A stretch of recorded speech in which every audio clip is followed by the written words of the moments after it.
What's happening, YouTube? This is Immortal Coil, your future minister of whiskey mysticism. Revolution is my name. Reminding you that savage spirituality is not for kids. Please put the young ones to bed, tuck them in sweetly, and cover their ears because they're certain to have fuck words dancing about their heads. With me tonight is the one, the only, the master of cookies, Mr. Rook. How you doing tonight, sir? Indeed, doing well. Filming tomatoes as we speak, actually. Oh, man. How many tomatoes have you killed so far? So far, there's only been a couple of deaths, but right now we're in the story part. So there's still plenty of build-up leading up to the slaughtering, of course. But we're on episode 4 right now. I've taken over 10,000 pictures. Holy shit. I'd say a low ball is like 15,000 that I've probably taken. Yeah. Well, if you guys remember, last year, Rook turned in was it a trilogy? Yeah, I did the Game of Tomatoes trilogy. Yes. And me and Shellback, the other Washingtonian fandom menacers, we had a small part in that. So No, you guys were in the slaughtering one, actually. Oh, were we? That was before Game of Tomatoes. Oh, okay. Okay, so that was that's still Rook in his experimental college phase. Is that what that? I suppose. I don't know what you'd call this. So, son, what are you doing? Doing tomatoes stop motion. Oh, okay. Have fun, dear. Yes, that's very normal hobby for someone to have. Yes. It's like you're sitting in the dark and your mom throws on the lights and opens the door and you're like, "Mom." It's actually funny. It's actually funny. She actually kind of likes the tomato things and helped come up with some accessories for some of them, because this time around I'm trying to, like, I have actual characters for the tomatoes, so like it's almost like the Fellowship of the Ring kind of, but also a parody of Star Wars quite a bit. And there's like a princess one that's supposed to be kind of like Princess Leia, so she bedazzled a lid and made a little tiny necklace for the tomato, so that's the princess one. Right on, man. Well, it's been a couple weeks since I've been on, man. Some weird shit's been going on in my sphere. And I've actually kind of sat back and coming up with different concepts about how to reinvent myself and shit, and just kind of taking notes from other channels. I think what I'm trying to do is actually work on a new intro sequence, because I've been streaming over with author Stephen Walton and the Rogue 4 and those guys, and I have to say they have quite the snappy intro. It's definitely something that's worth emulating. Oh, indeed, yes. A good old intro will take you quite far. Oh yes. So I got that coming down the pike. Hopefully in the next week or two, I'll have that one up. But then I actually had to have a tooth extracted, man. So I don't know if you've ever had a tooth pulled. I don't recommend it unless it's absolutely necessary. But yeah, I had to get many removed actually at the same time because I had too many teeth. This was when I was still growing. I grew out a lot of my adult ones, but I didn't shed all the baby ones quite yet on the bottom row, so they had to yank like 7 teeth. It's crazy. Yeah, well, one of my molars actually cracked, and it cracked in such a way that it created a razor edge that every time I tried to talk or swallow or chew food, it was gently but persistently sawing the fuck out of my tongue in the back. Ouch. Yeah, not only that, but it's like I sounded like Sylvester. I was just like, "Yes, I want you to pick that shit up and put that shit over there," and and it's not me. And that was not radio presentable, Yeah, you slimy, slippery snake. Yes, I like to say welcome to all you savages, especially you, the lady. You skinny, sassy, slutty bastard. Exactly. So, the doctor was good enough to hook me up with some Vicodin, and then not that I'd recommend it, but you put some alcohol on top of it, and you're not really in any condition to face the public. So, indeed. Yeah. So none of that's going on tonight, but we we'll go ahead and raise a toast to both of you lovely people watching us right now, and then everybody listening on the replay. Lift high whatever you're drinking, and salute. Yep, Mhm. indeed. Mm-hmm. We're gonna go ahead and recognize the chat here. We got the lovely Lady Toriel rocking What's up? I can't tell if this is a high elf or if this is a Vulcan or a Vulcan high elf. That is a high elf. Either way, I'm good with that. Lady Toriel was actually one of my first followers back when I think she was one of the first 25. So it's good to see somebody hanging with the channel this long. You get stuff. She's a great supporter. Great supporter. Yeah. You get channels recommended to you all the time, and then sometimes you graduate to other channels or other shit's going on, or you live in a geographically opposite point in the world where it's hard to catch shit live, as it were. So want to say hail Lady Toriel, thanks for stopping by. And then we got Stop Frontin' Liar. Salute fellow savages from your Philadelphia family. Hell yeah. We got some sad Michael Jordan as the avatar right there. Yep. Yes, and the black-fisted salute. Hell yeah. Hell yeah. We fucking love that shit. So one of the things I don't know, rookie. So you said that you're a rookie when it comes to movies. What are your musical tastes, man? Music. So I guess my favorite would be rock. Just like I guess some classic rock. I don't know. Very appropriate. I think for a while I liked rap, and in a way I still kind of do like rap, but more on the rhyme sense, not on the, yo, what up, bro? Let's go beat this bitch up, ho. Like, I don't know. There's some that are like, oh Jesus, what are you doing? Well, there's definitely an art to it, and there's definitely a technique to it, and I'm approaching my 40s, so mumble rap doesn't really do it for me. I'd have to go back to like 90s and early 2000s and stuff like that. But you did mention classic rock, which is appropriate. 5 days ago, we actually had the 40th anniversary of the passing of this guy, Led Zeppelin drummer John Bonham. Are you a fan of Zeppelin, Rook? See, I'm not as much of a music fan to where I recognize who made all the songs or what bands did what ones, so I have no idea. Oh, that's all good. Well, I actually have a piece of Zeppelin to play here in a second, but John Bonham basically wrote the book on rock and roll drumming, starting in 1968. So I'm going to play a piece of this song right here. Hang on, I got to swap it on over. Okay. Yeah, real quick, before you go ahead. play that, before you play that, I just want to know, can you hear this? Did you hear the camera? That sounds like a camera flash, yes. Okay, because I'll try to mute or something while I'm doing it, because I'm doing stop motion as we're talking, and I don't want the sound to get in the way here. Oh, crazy. Okay, so this project is coming along as we speak. Yep, right now we're on episode 4 right here. I'm about halfway done with it. There's about to be a fight, actually, in this, and I'm about to film between Star Wars action figures and the tomatoes of our heroes here. So. Oh, Lord. Well, okay, so here we go. This is a song called Good Times, Bad Times, which is one of the first instances of modern rock drumming. So we're just going to play a couple seconds of it.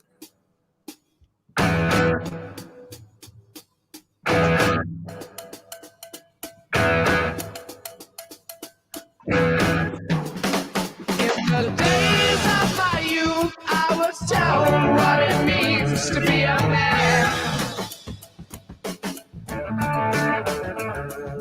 Now I've reached that age, I've tried to do all those things the best I can.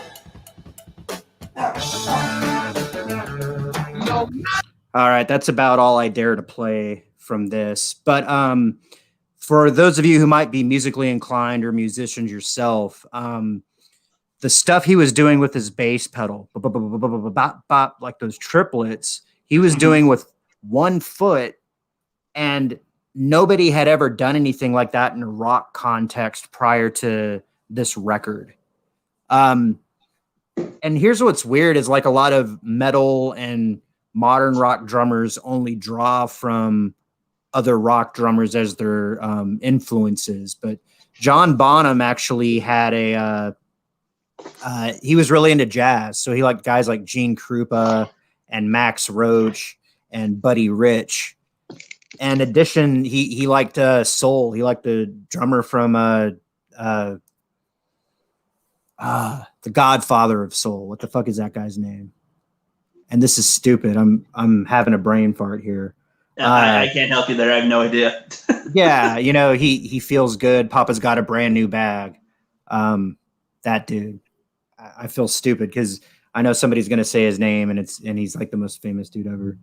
But yeah, so this guy passed September 25th, 1980.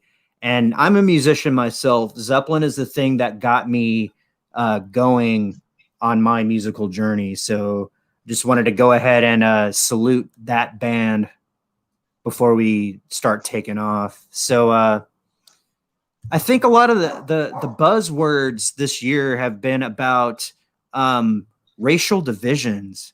And I think that sort of thing has been James Brown. Thank you, Lady Toriel. Geez, I am such a huge dork because James Brown wrote the book on pretty much everything. There'd be no Michael Jackson. There'd be nobody without James Brown. Yes. Stop fronting, liar. Fucking A. I need to stop fronting. You guys are both right there for me. I appreciate that. But yeah, so there's a lot of media promulgated racial segregation going on, and they want to put the idea out there that people are just they need to stay away from each other and not insult each other's fifis, and we can't be humans to each other. So I wonder, Rook, have you ever tried to assess your white privilege? Not really, because the color of my skin doesn't really come into a factor of my day as far as my mindset goes. So if people want to go, oh, you're just so white privileged and you just don't even see, it's well, I don't know about that. I've worked where I've worked, women have usually been the bosses for the most part. We live in a pretty diverse world in general, I'd say. I mean, growing up, the whole life was well, you're another person. So it was we never had, even if we were to specify, hey, that is a black guy over there. It's yeah, it's just yeah, okay, that's clear, just to be clear. And that's it. There's no treating different of it, or that wasn't important because it's superficial to get hung up on any of that. It's oh, as a white guy, you did blank and blank. You mean as a guy? Okay. Well, that's a very wise answer. I would tend to think that most people would give similar answers to that. Unfortunately, we live in a freakish society where social media and even big media and news outlets are so obsessed with creating racism where it doesn't exist. Now, I'm not gonna say racism doesn't exist at all, because I think just everybody has a piece of that in them. It's just well, it's like birds of a feather flock together type of a thing at a base level, perhaps. But yeah, that's pretty much it. If anything, you might recognize that it's different, but usually it depends on your experiences in life. Sure. And speak of the devil, we got the most controversial Angus of color. We got the Zabracki on board. Yes. Heil, yes. How are you doing, sir? Heil, friends. Heil. Yes, sir. Yes. You checked your white privilege, Angus? Yeah, I checked them when I got home. I took off my work boots. I had the privilege to make basic wage from a crap job. There's my white privilege, I guess. There you Yep, go. just like me. That means we're equal. Oh yeah. Well, it turns out. So I was going through my Twitter, and as slimy a fucking pit of hell that Twitter is, you're constantly bombarded by self-righteous pricks who want to lecture you about what you're allowed to or not allowed to say or think or do or post, not because of the content of your character, but because of the color of your skin. And I wrung my hands. I put my face in my hands and just kind of like, what can I do? How can I convince these people that I'm okay to talk to? And here's what I ended up doing. I took a white privilege test. So I live with 34 out of 100 points of privilege, and it says I'm not privileged. So there is some empirical data for you people out there in Tweetland. Does that mean that you're an honorary? Like, you know how like Obama got an honorary doctor like Notre Dame and other places? Does this lack of privilege in the point system, does that mean you're like honorarily black and thus your life matters? Well, it's like that means that they would pick me to approach the blacks to apologize for white people because I'm not privileged. But I really think it's because sites like this are full of shit. And I see here in the chat, Lion and Cub, my good buddy Casshole. Hell yeah. He says, I think the difference when you don't have to worry about it, and that's speaking from experience.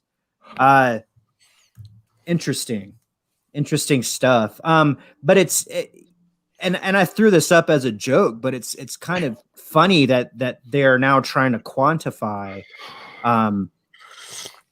unequivocally how much privilege you have. Yeah, well, that doesn't surprise me these days. Yeah. Just what it is now. Yeah. So that's just a tacky little thing I found. And again, I'm not going to say racism doesn't exist at all, but training the public to think a certain way and behave a certain way and react a certain way like lab rats is vehemently what I am against. So Yeah. I think the best way to cure shit like that is to like go and talk to people,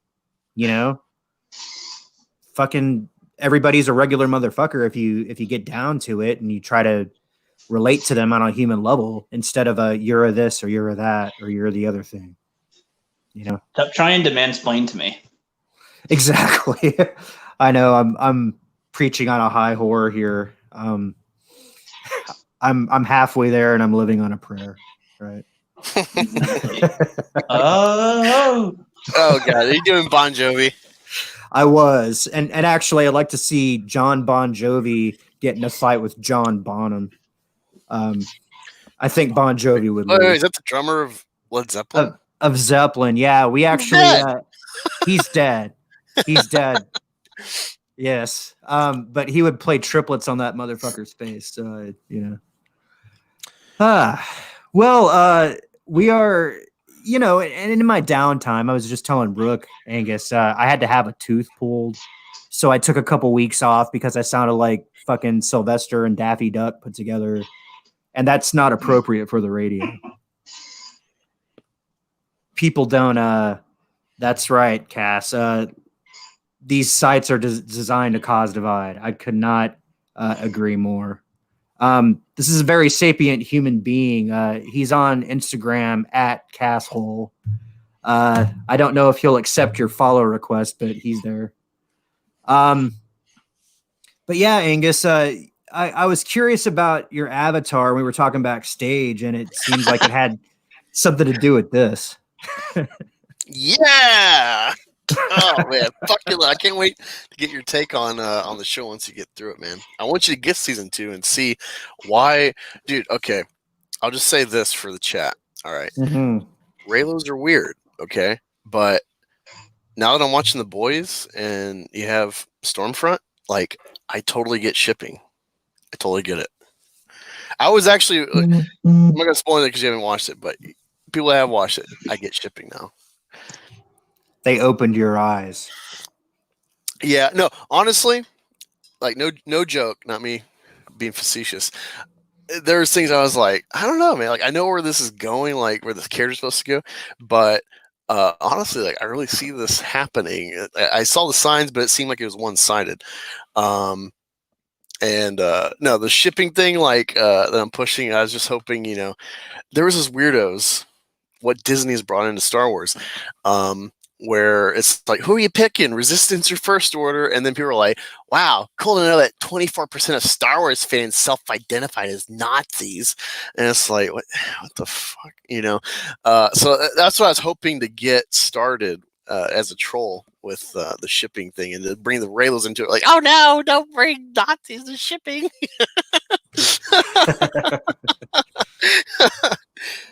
Well, yeah. So I was hanging out with my brother probably about a month ago, and he's like, "Have you seen the show?" And I'm like, "What is it?" And he goes, "Well, it's kind of like superheroes, but they're assholes." And I'm like, "Assholes?" And he's like, "Yeah, they can't use Superman, but they have a guy just like that, and they can't use Wonder Woman, but they have a guy just like that." I was like, "Okay." And he showed me an episode that took place like outside, like he picked a random episode, and it was the one where what's her name? Starburst. She goes to like Starlight. a Starlight. Thank you. She goes to a sporting event and has to, use her powers in public. And I was kind of like, okay, but then I saw the Superman dude doing dickhead shit, and I was like, what the fuck is this? And he's like, it's called The Boys. So I went back and I started it from the beginning, um, and I got about 4 episodes in, but everybody's on season 2 now, so I'm just like playing catch up. Luckily, it's like the Mando. It's not too long, Okay. but it's very gratifying. Oh man, and I like the comics. I've only read like 6 issues, but you can Yeah. see like the clear difference, pro and con, I guess, like of adaptation. And I like what the show did to kind of distinguish itself from the comic, but it's very reverential so far to the comic. The comic was made in like 2000, 2002, something like that, with Garth Ennis, a guy who did Punisher Max. So for one, the dude hates superheroes, and I like that angle. Strangely enough, for superhero comics. And I would say the key thing the show does different is it's being made in an era where superheroes are actually like leading the box office. They're the trendsetter for Hollywood now. No one's trying to make Taxi Driver or Drive or even a movie like The Joker. No one's really got the balls to do that. Besides DC, it's just like, fuck, we'll burn money. Who cares? They take the chances. With that awareness of like the biggest platform for media, that's kind of the nuance to the show that the comics just didn't have. You only had Spider-Man and X-Men to make any real waves in the box office at the time. Well, and I thought it was interesting point that the show is making, that superheroes exist, yes, but they're managed by a mega conglomeration, and the superhero movies are actually movies that they star in, and they're like a domestic product, and they're protected as such. But then there's some mafioso tactics, and that thing with the black dude who's like the Flash, and he runs through not Bill Hader's girlfriend, and then I'm a huge fan of Carl Urban, so I was so happy when he showed up in this. Dude, it gets even better in season 2. Oh fuck, I can't wait. I'll just have to sit back and binge watch. Have you seen The Boys, Rook? Nope, not quite yet. This dude's always behind on the curve. Like it'll be season 4 or 5, then it'll be like, oh, I guess I'll watch it now. Well, it's like I'm catching up now with some stuff. Like I'm watching The Mando with you. I'm gonna be watching Cobra Kai. So like I'm actually starting stuff rather than completely avoiding it now. So I'll get there. I'm with you, man. I just started. I'm rewatching House of Cards. Especially after the presidential debate, which I know we're going to talk about later. So I'm watching House of Cards just to like take it all in, because like it took me a while to actually watch the last season because it was after Kevin Spacey's ordeal, and I want to see it like all the way through straight. and see like how it feels, how abrupt it feels fluidly versus being obvious a year or two later in between those seasons. But I'm also watching Mr. Robot. I started that today because I got Prime, and I'm of the mindset it's like I better get the most bang out of my buck, So I'm making a point to watch stuff on the platforms that I'm paying for. And wow, Mr. Robot, what a crazy pilot! It's a good show so far. So yeah, I'm like Rookie in a way. I'm catching up on certain things, binging and whatnot. But yeah, I can't say enough about the boys. One thing I'll say, Bounty into Comics, they clearly pander to a certain demographic that we see in the Menace, and I saw they did something where it's like the Huey character, the real actor, came out and said "F Trump," and it's like, do you not expect every actor in Hollywood, unless they're like safe, and even then you're unsure if they're safe, do you not expect like everyone to just dress right, toe the line for survival, of their career? Like, this isn't news. If anything, it's kind of sad that you have to wonder if it's truly what they feel. Yeah, for sure. We had a request real fast from Lion and Cub to go into Mando season 2. Now I've heard a lot of weird rumors that Pedro Pascal may or may not have quit, and even to the point where like he was going to George Lucas and saying like, hey, I'm not getting enough FaceTime in the fucking show. I want my face to be on camera, kind of shit. Have you heard anything to that effect? I guess me or Rookie first. Either one. I've heard that that's actually not as true, that he's actually on board.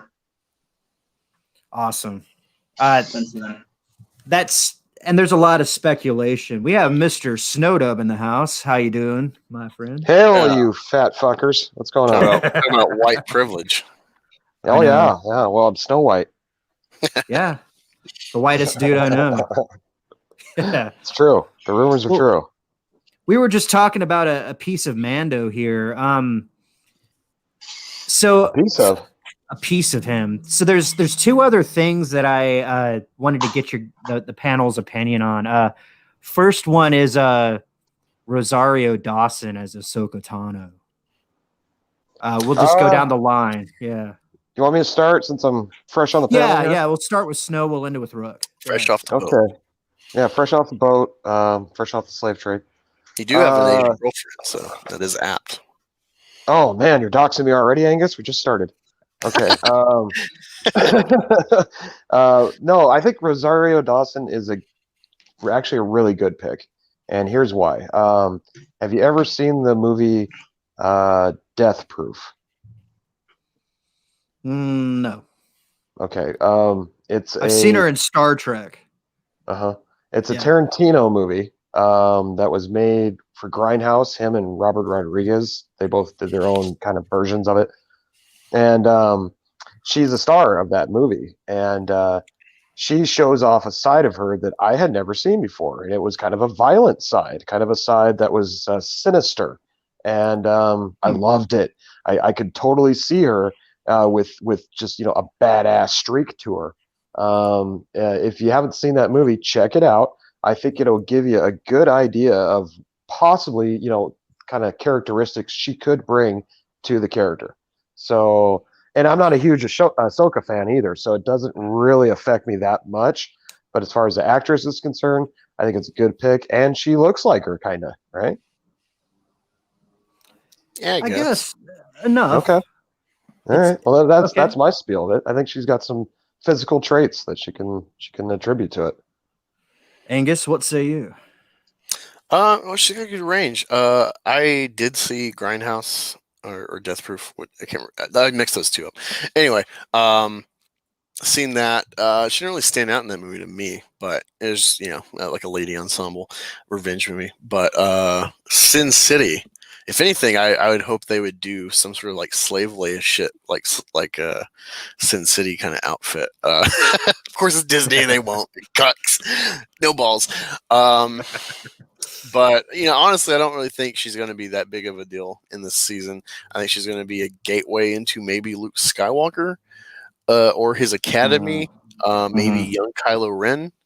Well, no, that'd be too early. Well, I don't know. They could do like 5-year-old Kylo Ren at this point, 7-year-old, something like that. You do some kid stuff. You have Kid Kylo and Baby Yoda playing, and pander to that crowd.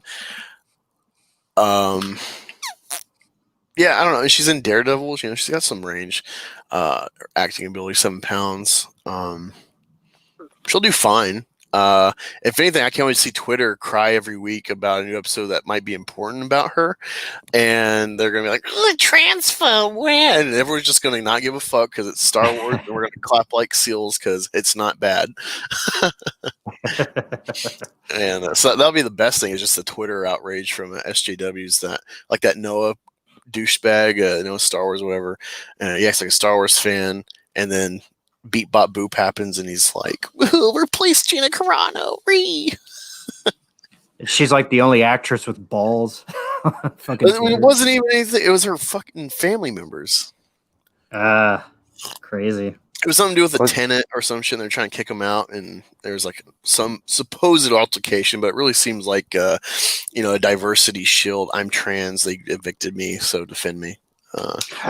Seems far-fetched, but we'll wait for the courts to decide. But she's not really involved at all besides association, because it's her family members. So they're trying to smear her off of something tangential. Oh, yeah. Well, that's got nothing to do with her personally anyway, in her career. I mean, they just like to try and drag her into some bullshit. Well, just the medium, the fucking wackos want actors to toe the line. And when they don't, or express a different opinion, they become...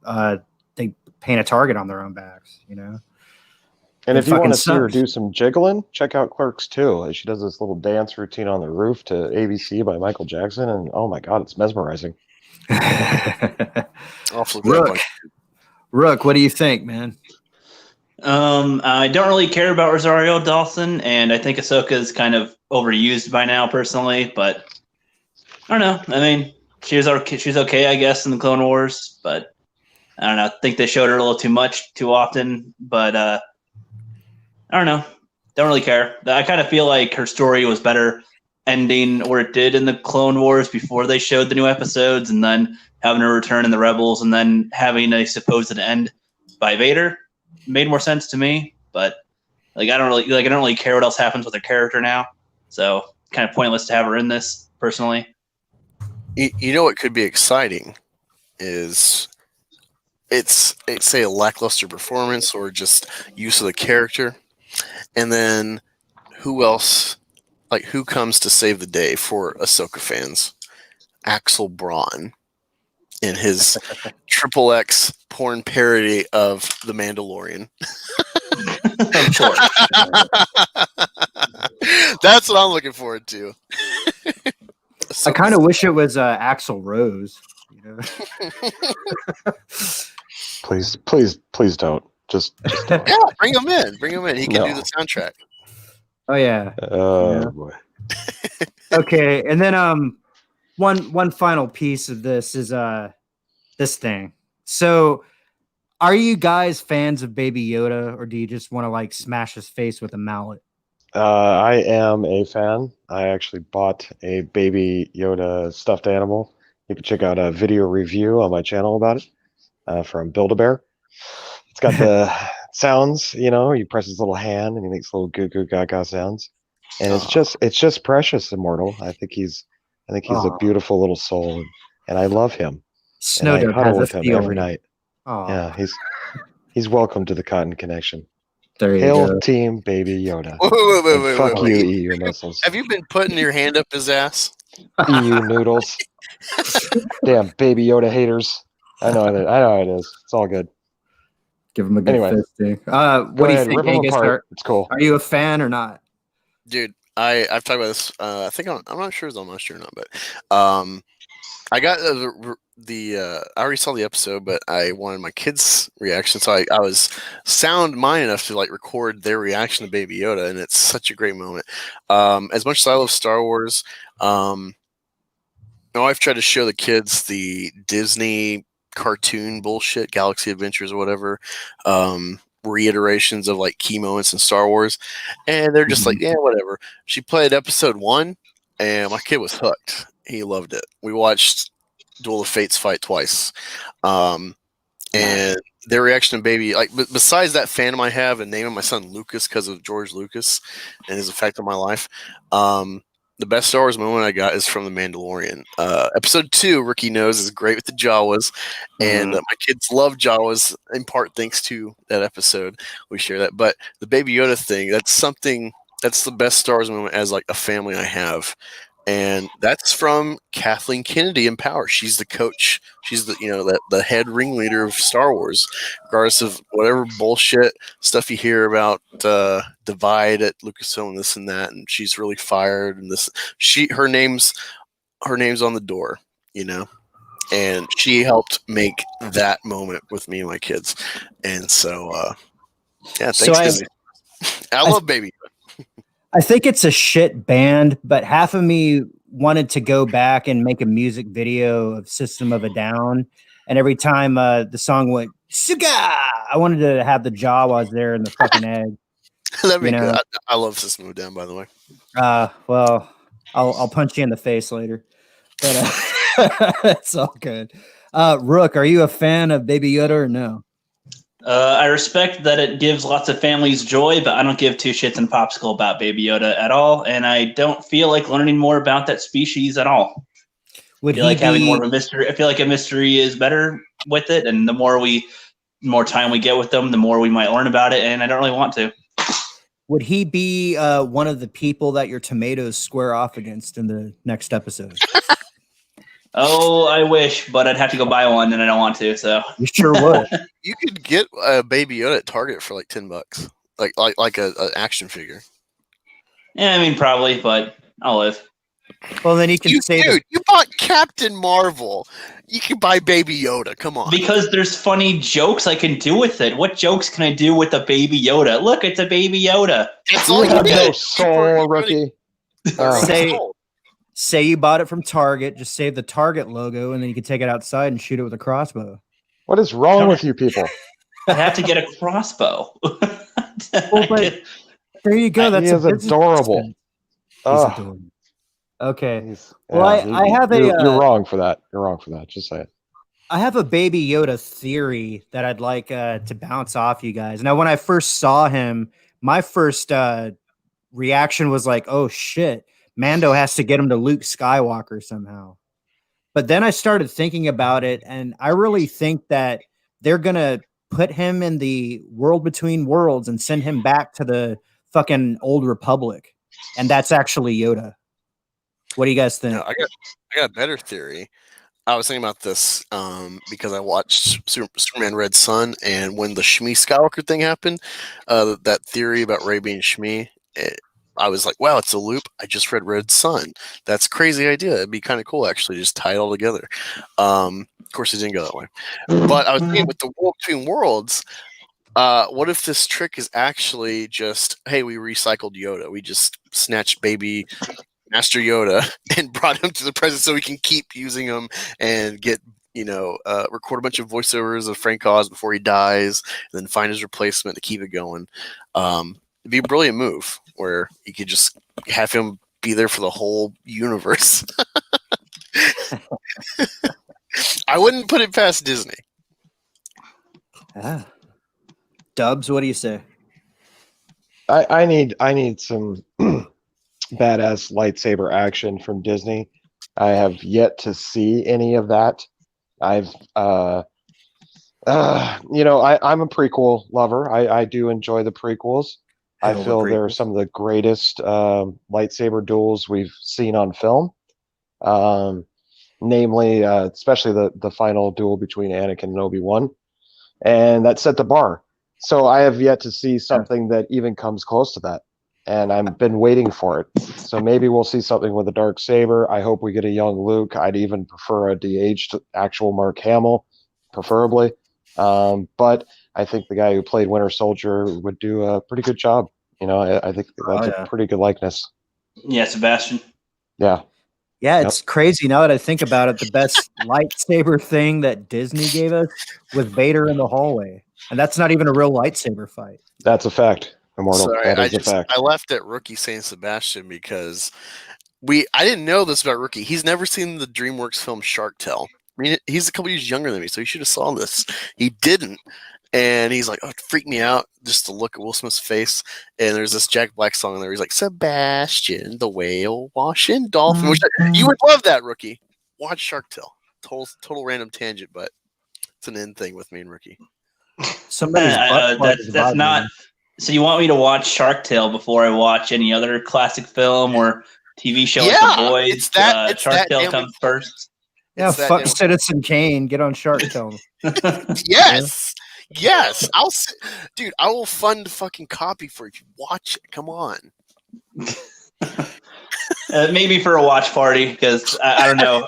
I don't know how else I'd watch it because I wouldn't want to watch it myself and be like, I'd be. Wasn't that a spinoff from Nemo? That was a spinoff, wasn't it? No, it was a ripoff from Nemo. Okay. No, it wasn't a ripoff. They're around the same time. Yeah, you originally see those sharks in Finding Nemo, I believe. Right? No, they're completely different sharks. Oh, yeah. Robert okay. De Niro. It's like they're a mafia. Yeah, the Shark Tale is like they literally put Will Smith's face on a fish and they're like, let's make that a funny movie. And it's like I can't. Don't tell me if you saw Angelina Jolie fish swim by you and you wouldn't hit that. Angelina Jolie's face is in this too. Sorry. It still is weird. So I don't know. God. Did you guys see that fucking Aladdin where Will Smith was Robin Williams? No, God, no. Not yet. See, maybe we should watch that one and get a genuine reaction. I haven't been. I don't watch terrorist molested films, by that. I'll have to pass. No, and see, I think that Will Smith should have been the genie, and they should have made like Carlton Jafar, or they should have made Carlton the parrot. That would be great. That would be great. Make him the monkey. They couldn't do that. Racist. But puts a whole new meaning on Plenty of Fish, doesn't it, Rookie? Oh yeah. But I actually gotta go. Gotta try to focus on this stuff so I can get her done. Don't worry, I'm gonna watch Shark Tale right now. Oh, you go play with your tomatoes. Oh yeah, I will. I'm literally doing the Star Wars action figures versus the tomatoes right now. So nice. He's got to go and film the American Pie scene with the tomatoes. Oh my goodness! I look forward to that part. Maybe if I was in high school still, I definitely would. I would want sweet slow motion tomato pie. A slow motion scene for sure. Yes. Tomato pie. What the fuck? Yep. See you guys later. See you later, buddy. I'll be right back. Cool. Tuck and roll, motherfuckers. Yes, no. So you just came off your own live stream. How the hell did that go? I did actually. You can check it out on my channel. We did the brand new show. We just started it. It's with me and Mads Mama Bear. We're calling it the Detox. Basically, we're just kind of covering topics on how masculinity and femininity have been attacked, and the lines have been blurred, and we're getting toxic masculinity is getting pushed on our young boys, and femininity is being stripped away from our young girls, and it's just become a corruption in our society. And me and Mads feel like we needed to make a program to kind of expose it and talk about it, and so. Yeah, we did our premiere episode, and I think it went pretty good. Hell yeah, man. Well, you guys check out Snowdub's channel. He has a lot of good shit. You're still doing the Cotton Connection with K-Log, right? Yes, we got the R&B show premiere. We actually dropped a tidbit of that on the Tuck and Roll show this last weekend. K-Log Kermit himself, the puppet, made an appearance on the Tuck and Roll show last Saturday, which was pretty exciting. And we announced that the first show is going to be on Halloween. So yeah, Right on, season right 2, on. baby, season 2. Well, I was Oh, in sorry. other. Go ahead. Oh, you're cool. In other Star Wars news, like I'm just I get the same alerts on my phone that everybody else does, but I just saw this one come in today, and I'm surprised it hasn't been covered by the 99,000 other channels in our little milieu. But Lucasfilm reportedly bringing Darth Bane to live action. Are you guys familiar with Darth Bane? I know he is like an ancient character, if I remember right. Isn't he? Like, Yeah, so he was the originator of the Rule of Two. So right. yeah, so the story goes that 1,000 years before the Skywalker shit, Sith were everywhere, but they were subject to infighting. So one Sith would gain power, and all the other Sith would kind of like clamor under him, but then like start killing each other to try to take his place. And Darth Bane killed everybody except for one apprentice, and then that started the Rule of Two, which culminated in Palpatine and Vader.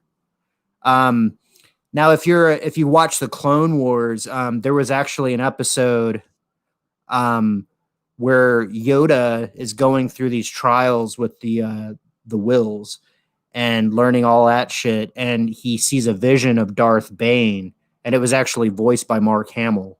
So that's a neat little thing.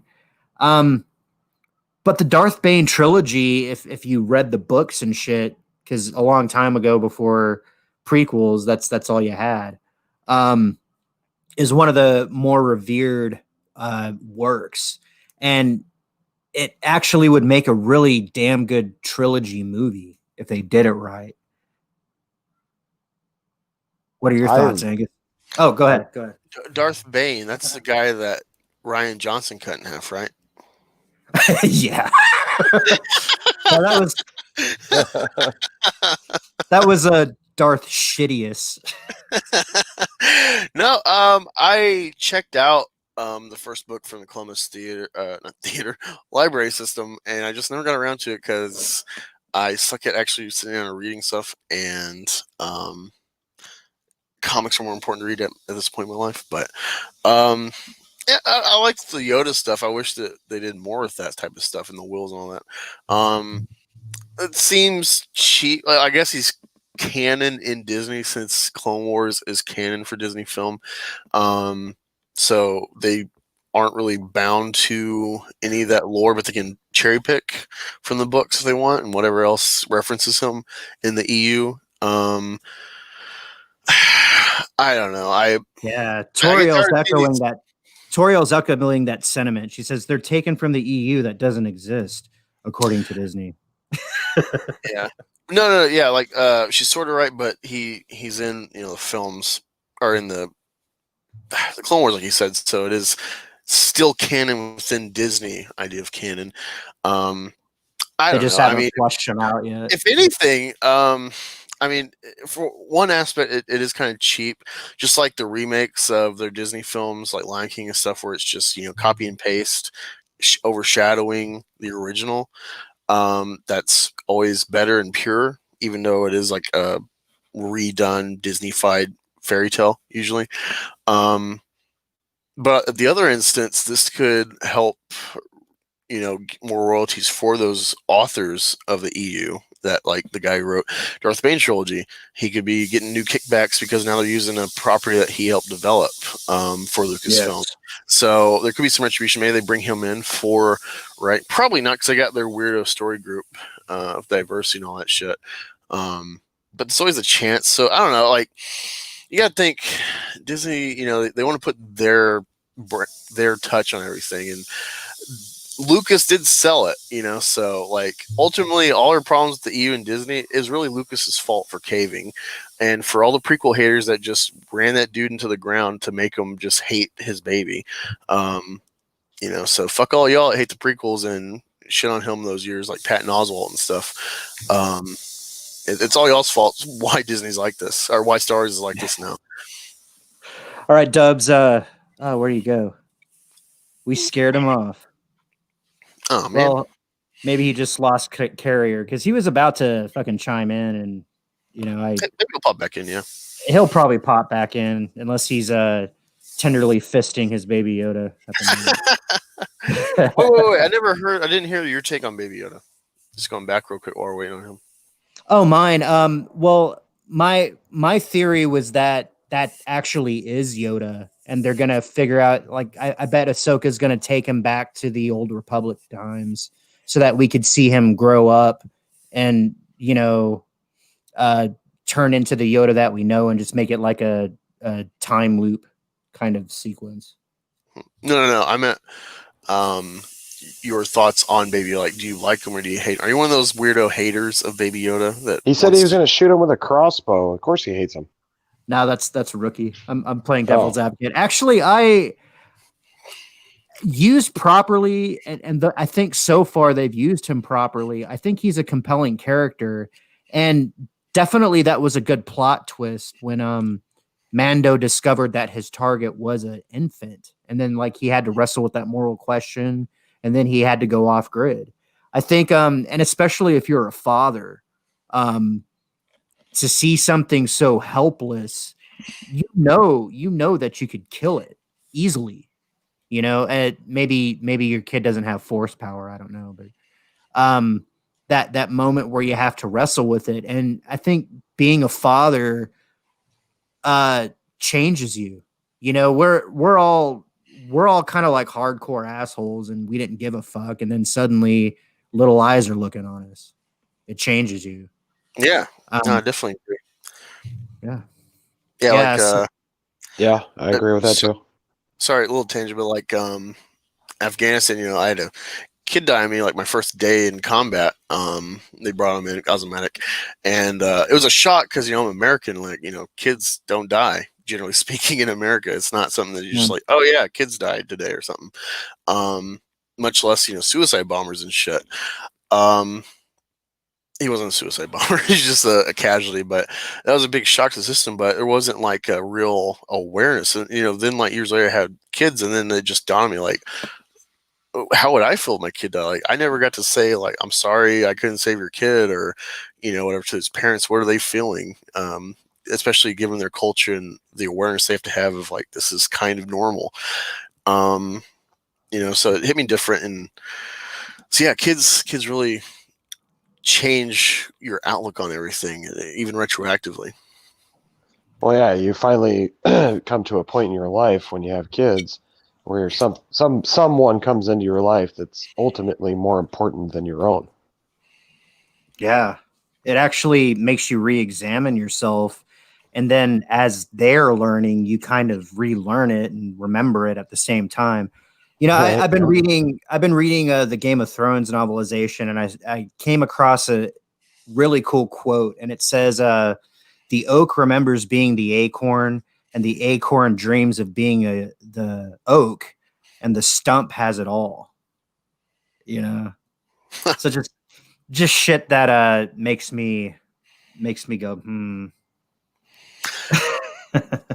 Lost Interest says biggest issue with the prequels is casting. Says LNSJ. Does he mean Liam Neeson? And who would SJ be? Samuel Jackson? Samuel L. Jackson. Oh, Morgan Blasphemy. Freeman should have been Windu, honestly. He would have fit better. Blasphemy. I actually Mace Windu's my favorite, so I can't agree with that. If Windu was supposed to be a black guy, and you think of like the temperament and what the Jedi are, Jackson doesn't fit that role. Maybe that's why he took it, because it's something so different from. But he couldn't really hide that kind of just that edge to his face and like his expressions. I think that kind of hurts what his character could have been. So I've always believed that Freeman. Totally disagree. He was built in the lore as basically the best combat lightsaber duelist of all time, or at least at living at that point, and that's why he had that unique style, and of course the purple lightsaber, and he was known, and it of course he shows off a little bit of his skills by chopping off Jango Fett's head with utter precision, and I honestly feel like when you put somebody that's quote unquote going to be the bad motherfucker of Star Wars, you cast the bad motherfucker of Hollywood, and that is Samuel L. Jackson. So I completely disagree with you on that one, Angus. I don't know. I think if you wanted to bring that edge, Freeman can do that. He's known more as like a calm, cool Freeman? Yeah. guy. But you seen fucking Lean He's On Me? Shawshank. Yeah, Shawshank. Yeah, he's got interest. He's played characters that have like interesting perceptions and stuff. Like he could have. I could see him as a badass Jedi. No, don't get me wrong, but not Liam in Neeson- combat. He'd be more of a Force user, I think. Liam Neeson, that was a perfect casting. Like he is so Yes. good in that role. He It is. just sad he didn't live, just because like it makes sense with the Duel of Fates and what it was meant to be subtly, as like that's the father for Anakin that he lost, that didn't raise him, versus the brother that did with Obi-Wan. But no, Liam Neeson was perfect for that role. Well, and I wish Obi-Wan would have, learned the power of talking to Force Ghosts sooner, so we could have seen Liam Neeson reprise the role in the next two movies. Kind of consulting. He wasn't in Rise of Obi-Wan. Skywalker, was he? As a voice, he wasn't there, was he? I don't know if they threw his voice in. I've heard from multiple sources that they brought cuts of every Jedi that's ever been on film into that movie, but who knows? Well, he was what definitely it in The Force Awakens. He was like your first step. right. Yeah. Yeah. I always read that George Lucas was considering Leonardo DiCaprio to be Anakin, and I think that would have been a fucking excellent move because Leonardo DiCaprio is such a great actor. I don't know. I actually like. Everyone laughs and make memes. Not just the men, but the women and children. But that's dark as fuck, and I feel the emotion that. Like, I don't get why that's a meme. Besides I slaughtered everybody. It's like I did thorough work. Like I get that aspect, but like making fun of it, like I never got that. With all the things you can meme of the prequels, I never got that. He nailed that part. I didn't like Hayden Christensen when I first saw the movies. I thought there could have been better actors chosen to play the role. But he's grown on me over the years now that I've gone back Agreed. and watched him. He's definitely, I can see more of why George picked him as I've gotten older. Yeah, like people talk about like his kind of monotone like delivery with like, you underestimate my power, but it's like I think that was purposeful from Lucas. Not him being a bad dialogue guy, but I think that was purposeful in his delivery from Lucas because it's like, he's overconfident. He's overstepped the line, and he's not ready to be in that role he thinks he is. And it works for me. Well, and Yes. once he embraces the persona of Vader, that sounds to me like Vader's cadence and his the only thing that's missing is the vocal modulator. So That's you exactly what I was underestimate going my to say, power. Immortal. Yeah. Yes, sir. Yep, that's Yes. I totally agree. He's when you watch the originals, Darth Vader does have a little bit of ego in his voice, the way he talks, and kind of like when he talks about nothing will be as powerful as the Force, and the one henchman's like, oh, Vader, Mhm. you're still wrapped up in those ways and blah blah blah. So yeah, totally makes sense now. He went Baby Yoda on his ass, choked him. Right. Yeah. That's the thing I want to see if they build on with Baby Yoda, especially because the headline was The Mandalorian Strikes Back, and this is the second season. I think this is going to be like a downturn as far as like the tone with Mando, and I hope they build on the dark aspect of Baby Yoda because he's not really trained by anybody. He's just naturally doing this shit, kind of like Anakin, where it's like there's no guidance, so it's all open. And he choked Gina Carano out of protection for Mando from his perception, but it was a dark side power, and I want to see where that goes. And it will tie in with why Yoda could defend against Dooku and Sidious with the lightning. Well, it's quite obvious that Yoda's species is powerful in the Force. It's a common thing, probably as common as humans, because you've only seen multiple humans and multiple Yoda species, considering Yaddle and Yoda were on the High Council. So that shows that that species tends to pack some Force power. So it's not surprising that Baby Yoda has these powers.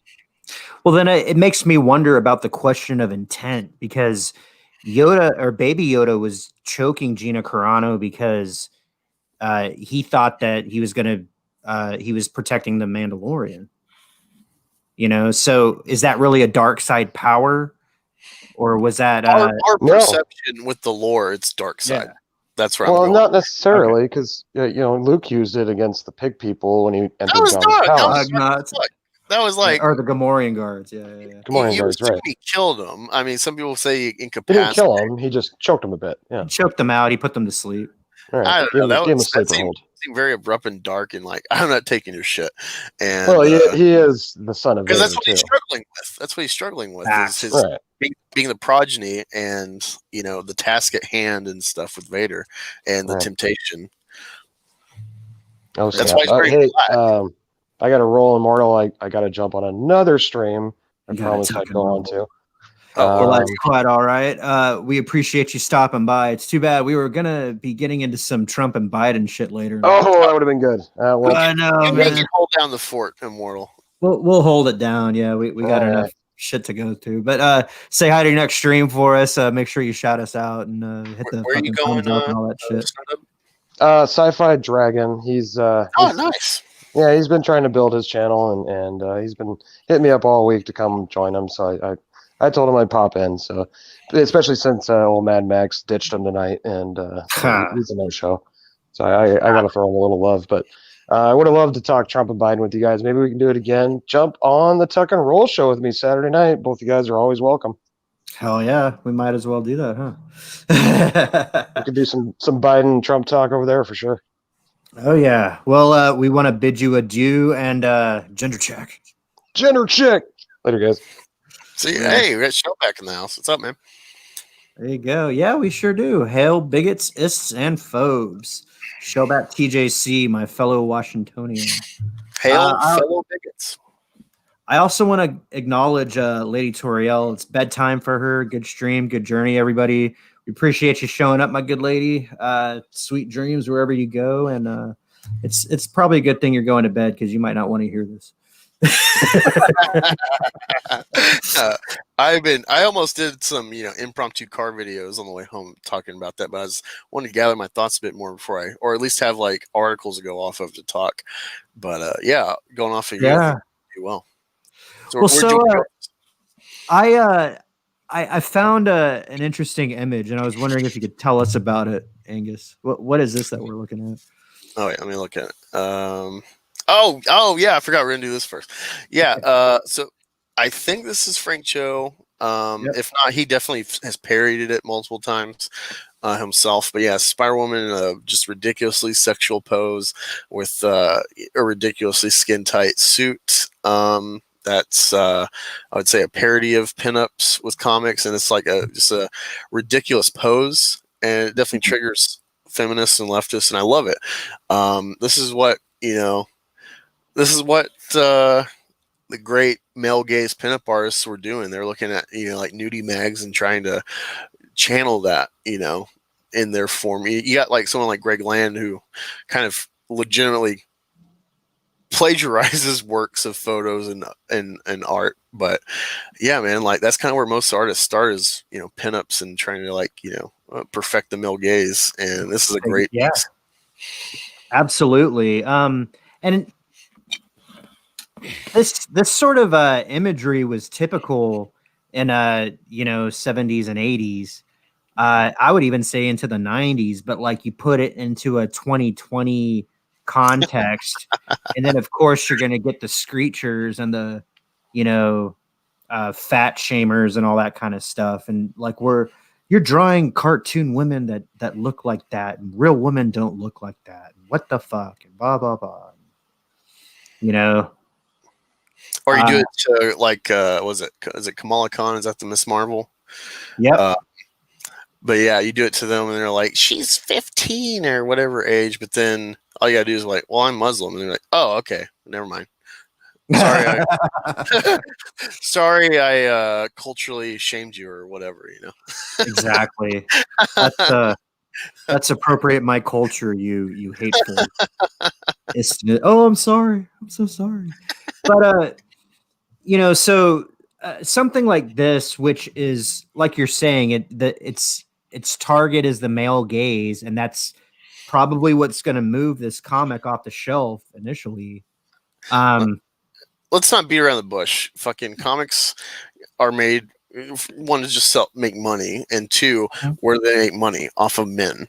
And men want to see hot bitches, especially like the quote unquote losers and neckbeards, whatever, that are in our mom's basements and whatnot. This is what we want. Yeah, it's escapist entertainment for sure. The guys, the male heroes are the guys that we want to emulate, and I'll fucking start my camera up for a sec. I'm obviously a Wolverine fan, right? Easy to fucking lose yourself in a role that's beyond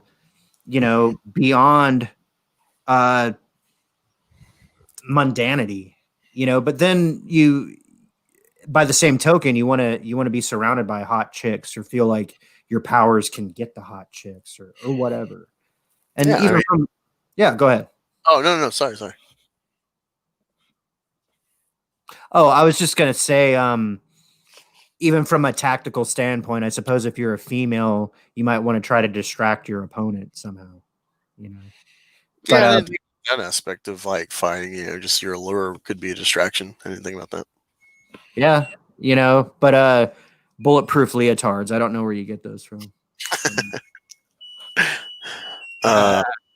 Is the ice cream person there? Is that what that is? No, that's my washer. Actually, it just finished its. Oh, okay. Yeah. That's the sound of an erection happening. That's well, as could be expected. The rears came out. I want to call it that. This is a from heavymetal.com. Now, Heavy Metal, if you have memories that go back to the 80s, was it still is, I think. It's a magazine that's about heavy metal, but it featured escapist art like this quite a bit. Only in the 2020 era, the people who think that the previous image was over sexualized started having fun with it. And I know that this is kind of where Angus likes to play. It's like, you're going to be offended, so I'm going to do something that's cheeky and probably offending to you, but like, how's the original people going to take it? Are they going to get mad at the people who are mad at them? So I just thought it would be kind of neat to go through some of these images. First off, we got Deadpool. Draw me like one of your French girls.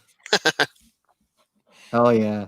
And it's almost the same body proportions, but Deadpool does shit like this all the time. I've seen that guy's taint more than I care to. Okay, next up we got,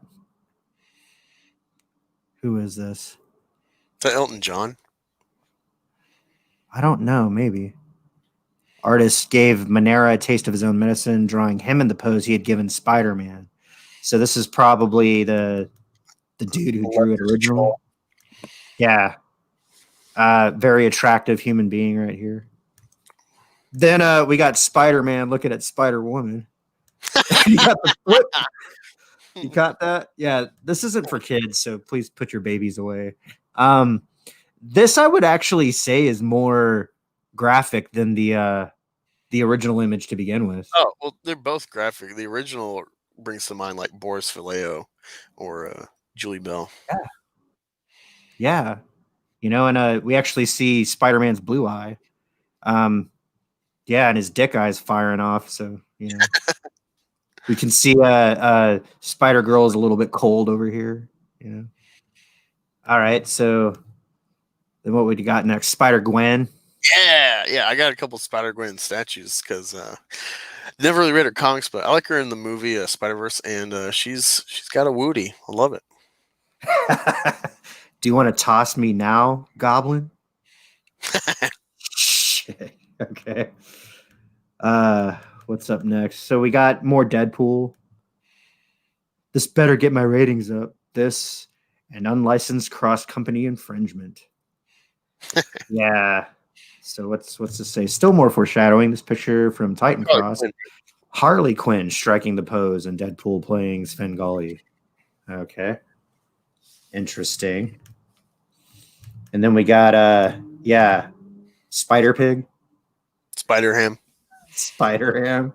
And Deadpool's looking at the ass thinking about bacon. Dad ass. How about that? Okay.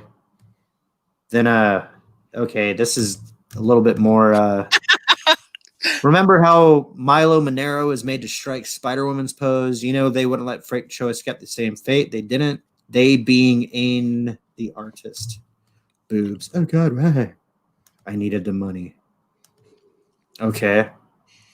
Would you get behind that, Angus? I don't really get the angle.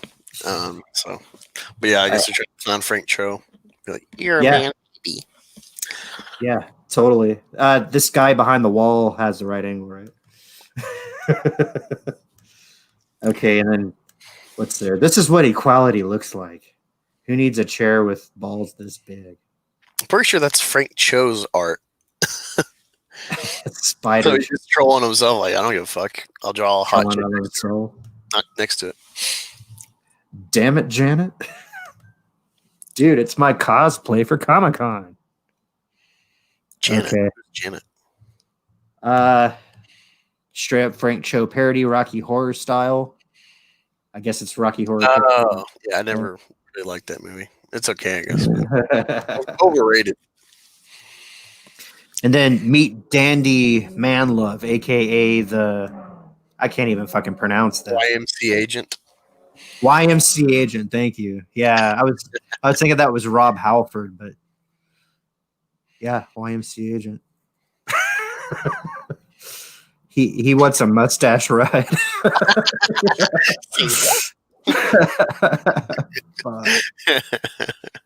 Hey, we got another Spider-Gwen, but this time Minnie's got the donk. We got Mickey hiding behind a wall because he's probably aroused. Oh wow. Exactly.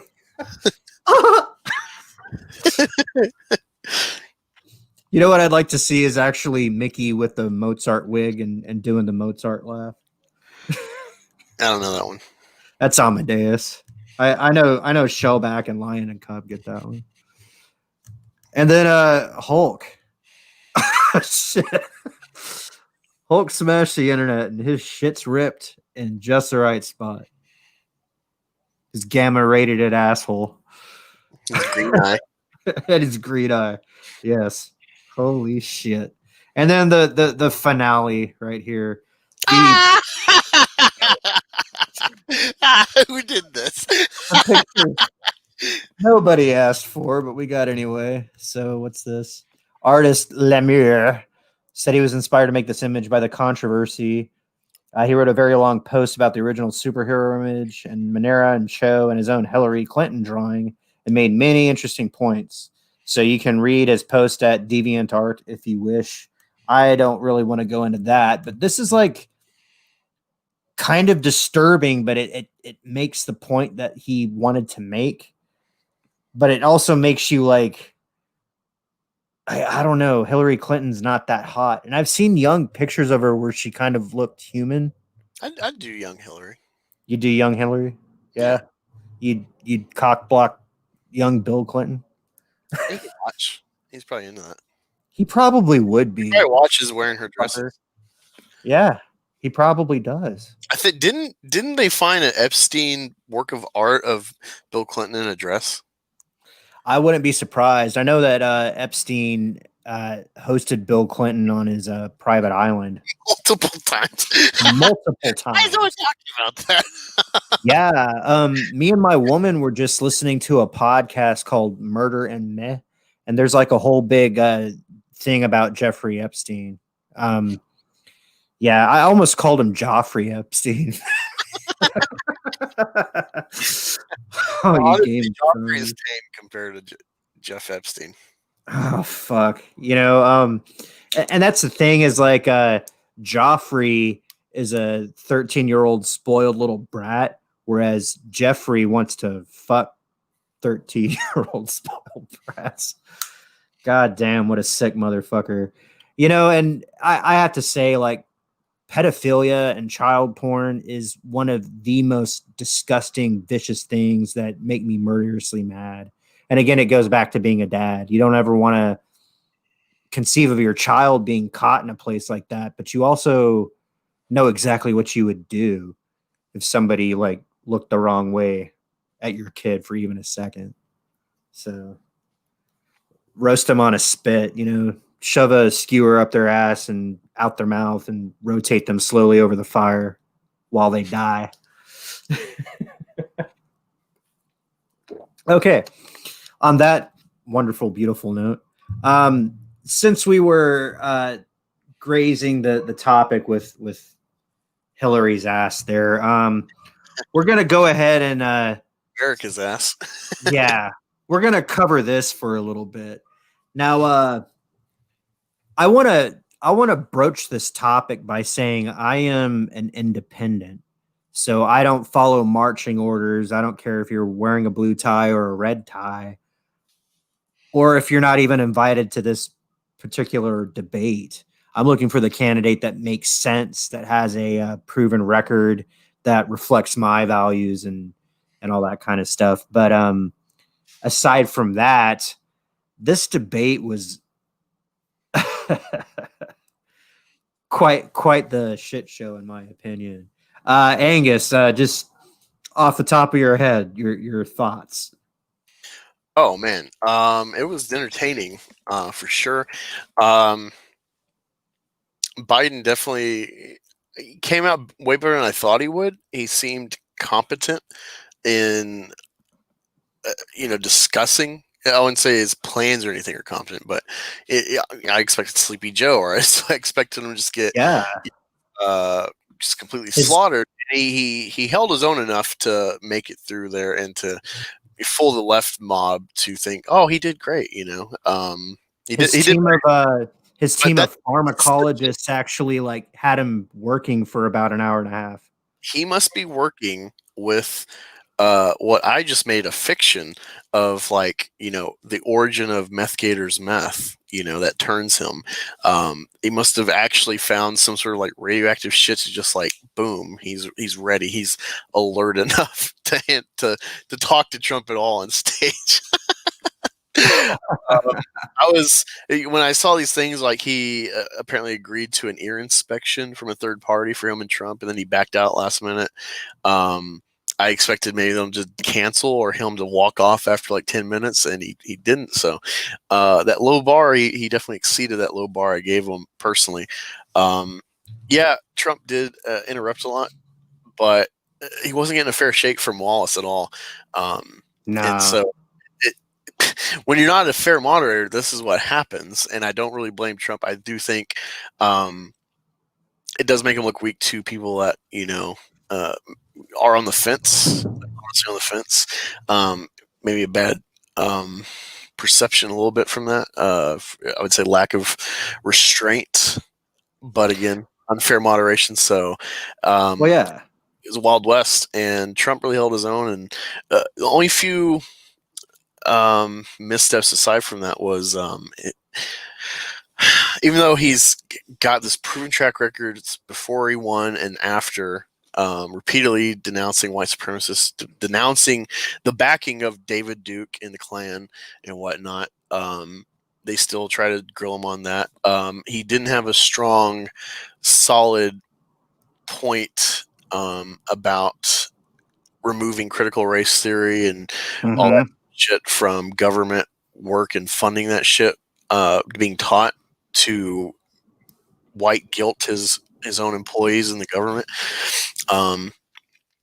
That was weak, his response to that. But overall, he I would say actual policy for the future was lacking as far as being addressed, but it just became, a boxing match instead of, a chess match. So, well, that's what's weird. So I work construction, and I wasn't able to watch it live, but I was able to listen to it. So I wasn't watching any body language or anything. I was just hearing the voices. And what really bothered me about Wallace, the moderator, like Mr. President, Mr. President, Mr. President, Mr. President, Mr. President. That's all I heard out of his mouth. Now, Donald Trump definitely was talking over people. I ain't gonna fucking lie. But I Biden to me seemed like, aside from being properly medicated for once, it seems like he memorized a lot of snipes and talking points, and he wanted to have snappy slogans and taglines and sound bites. So knowing that the setup for the debate was like, you get 2 minutes, you get 2 minutes, and then we move on to the next topic. I heard a lot of like snide, snippy shit when he thought that it was going to be out of time. And then when the president tried to rebut him, he wasn't allowed to unless he overtalked the moderator. Yeah. That was. I noticed it pretty early on. The Trump interrupting during the 2 minutes, and I was kind of like, you should hold back for this first 2 minutes. I think you should have that decorum. But again, with no real allowance to rebut or Wallace coddling or just deflecting, moving on when Biden was like really getting grilled and could hang himself with like the biggest thing that stuck out to me. Not even that I really understand the implications. I don't understand like the filibuster aspect, but he was talking Right. that like, he's never answered the question that's been brought up by his own Democrats about he's going to end the filibuster, which I guess is like the stall tactic to just not approve a justice in the Senate hearing, or load the deck by adding more seats to counter established seats filled by the former president. Where it's like his plan is clearly to try to add 2 to 4 or more seats to counteract if he's able to push. Was it Barrett? Is that her name? The girl that he's pushing. And For that Supreme Court, yeah. his answer was, "We'll get to that," or it's like, "I'll answer that when we get to it." As like, "Oh, well, once I'm elected, then I'll answer you when I do it." But it's like, this is why you're here, motherfucker, because we don't know what you're going to do as president, and this is like a key question. Yeah. All the questions, all the like the set like 6 whatever sections for questioning, whatever, they were all good points. I think. It definitely showed for just a logical standpoint, not being a Trump person, to infer this, even though I am voting Trump, that he didn't really have any plan that, like, he undercut himself with like the Green New Deal shit, that he was like, oh, I'm not for this. And, he's, it's undercutting the people that are going to vote for him,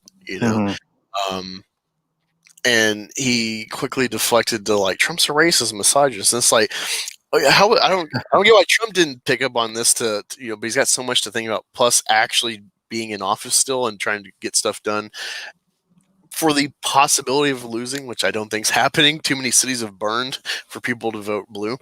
But the whole racist shit, it's like, dude, he gave his daughter to marriage to a Jew. All right, Jews are like the most hated minority in history. Like every nation that's had Jews, at least has had a segment, if not general consensus, like we hate them. Through history immemorial, since they've been around, everyone's hated them at some point. Whether it's just subtle and kind of accepting their self-segregation, or like the Nazis and the Russians, sending them to the Nazis to exterminate them. Like if you're a racist, you don't give your daughter up to a Jew, with all those implications behind it, that she's taking on being married to him, having his children. That doesn't make sense. Plus, like having Ben Carson in his cabinet, or at least he was, all these things, like it doesn't add up. But there's that narrative because Trump wants to go more towards the past, how we were self-sufficient and a great nation and stuff, which is taught with this race theory and shit, that like America's always racist, is built by slaves, and it's like, sure, physically things were built, but like, no, this is a nation that had things implemented to progress beyond the standards of the current people, to get better, but not like force it. That's why the Civil War made such a negative impact, because you had white men on both sides dying for this argument about essentially what were cattle at the time, slaves, livestock, and saying that they're deserve equal rights and stuff when everyone's been accustomed to like they're second class at best. They can have hybrids that are bastards and they're slaves, and you force that and change their whole way of life and economy. It makes sense that now there's a hatred for them because like my brother died for these animals. Literally, that's how their view would have been. But it's just a lot of idiocy. With this whole racist rhetoric, it doesn't add up. It's not there. America's a melting pot. So when you're saying he's racist for blocking China and stuff, it's like, well, America is not one race. He saved American Chinese people by putting the block up for Corona and stuff against China, against Europe, and so on and so forth with the travel bans. Only blinded leftists are going to believe that shit. I think even Democrats that are going to vote for Biden, normal thinking people are like, all right, this is just a stupid media spin. Well, it's crazy. Joe Biden definitely put on his best performance, I would say. But one of the things, and I'm curious as a black man, Joe Biden said, if you don't vote for me, you're not really black. How does that make you feel, Angus? What the hell? I think that's why I joked about it. I said I think that's why The Rock endorsed Biden, so people will say he's black finally. Because everyone's like, mulatto? Is he Pacific? What is he? Like that Family Guy joke. The Rock's like, come on, let me be black. So you'll include me in your imagery of Black Lives Matter, and we need to put me in more movies because I'm black. It's like that Animaniacs thing. It's like, what are you? And it's like United States, Canada, Mexico. I don't know. I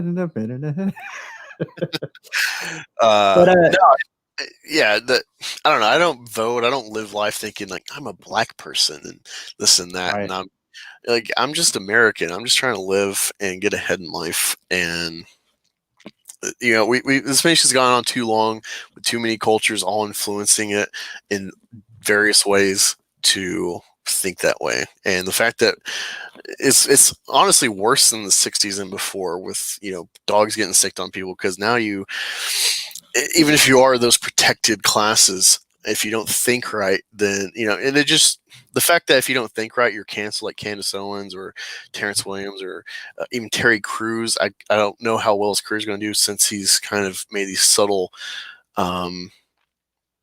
remarks distancing himself from Black Lives Matter and all that rhetoric. It only goes to show like what we say on common sense side, conservative side of like it's ideology, not race or demographics, that defines you in your peers' view. Yeah. So many pictures and videos of entitled non-working fucking cat ladies and soy boy bitches screaming at black cops in their face to believe this shit. Well, it's like the other day when Alyssa Milano, she's like defund the police, and then she's like calling 911 because she needs help from the police. Yeah. And the kid was shooting squirrels with a BB gun. Yeah, He had a helicopter and I think SWAT to find this kid, and it's like the kid could have got fucking murdered by the cops because of your call for nothing. And in her defense though, like if you're such a leftist and you're scared of any firearm, and you see a kid with a gun and he's white probably, and Kenosha happened and that whole spin that they eat up, then like given their paranoia and idiocy, I get it, I guess, sadly, their reaction.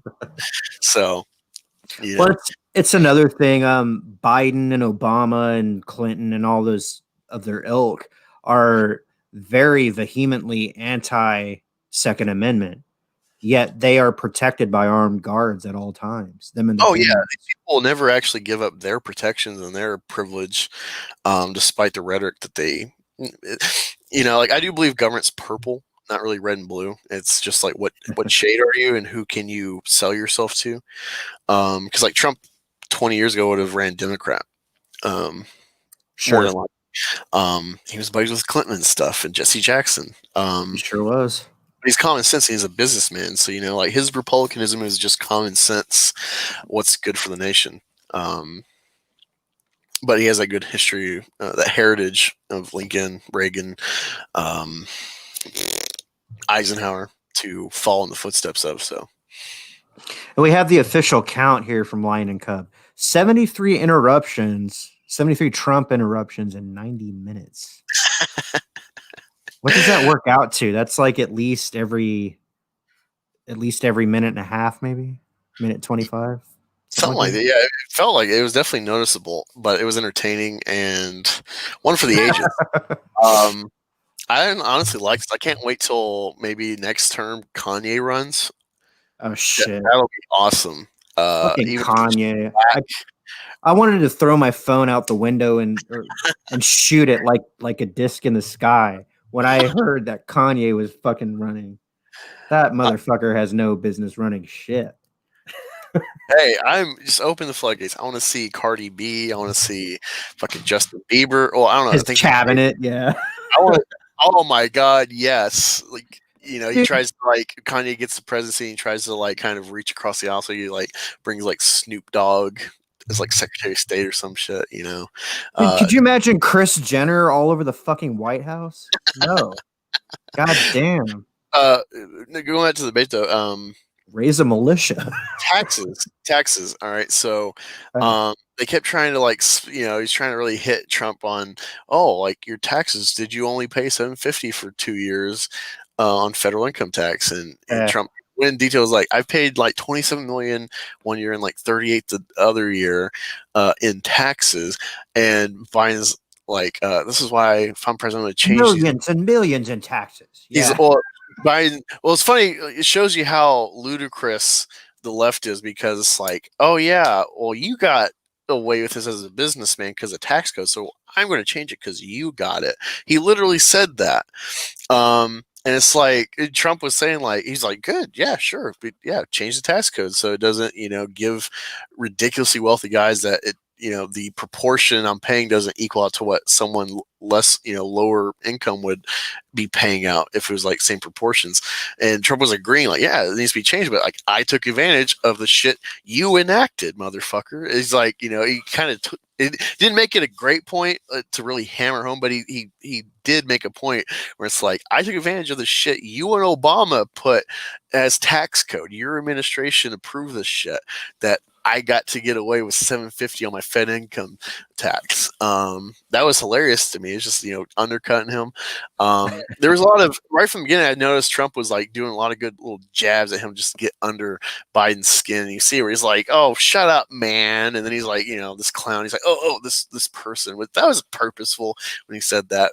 It wasn't "Oh, whoops, I slipped the tongue." No, that was purposeful. That's him being the career politician. It was entertaining. Biden did hold his own enough to talk, but it was all whenever there's a good point or a jab at him or hey, $3.5 million being kicked to your son from Moscow. Yes. That totally flipped that whole Russian collusion bullshit that they spun right from the start of Trump's administration.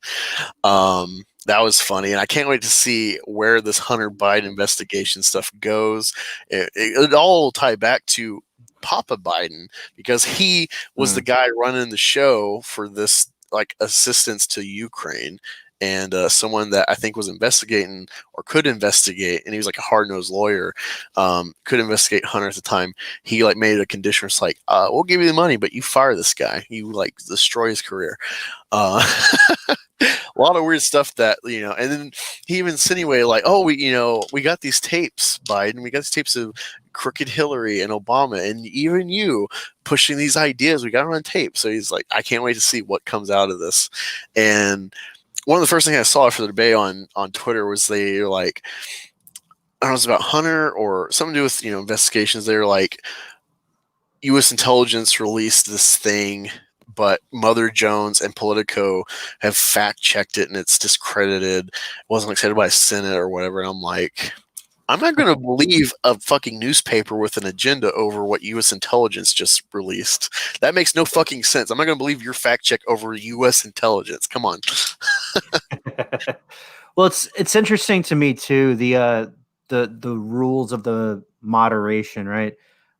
They only had 80 people in attendance, and Trump in 2016 made use of the crowd to such a degree that he was he was able to expose the inconsistencies in his opponent's argument, but he was also able to sort of use that bully persona uh, to get pumped up by the crowd. Like he was goading the other people, like his supporters in the crowd wanted him to.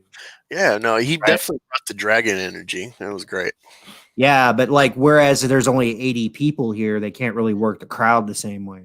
Yeah, no, they even So, said at the start, like, besides this opening entrance of the candidates, there'd be like no noise from the audience allowed. And I'm just like, oh, that sucks. Like, so when they make a point, when you hear the crowd go like, "Woo, yeah, my guy," and I miss that.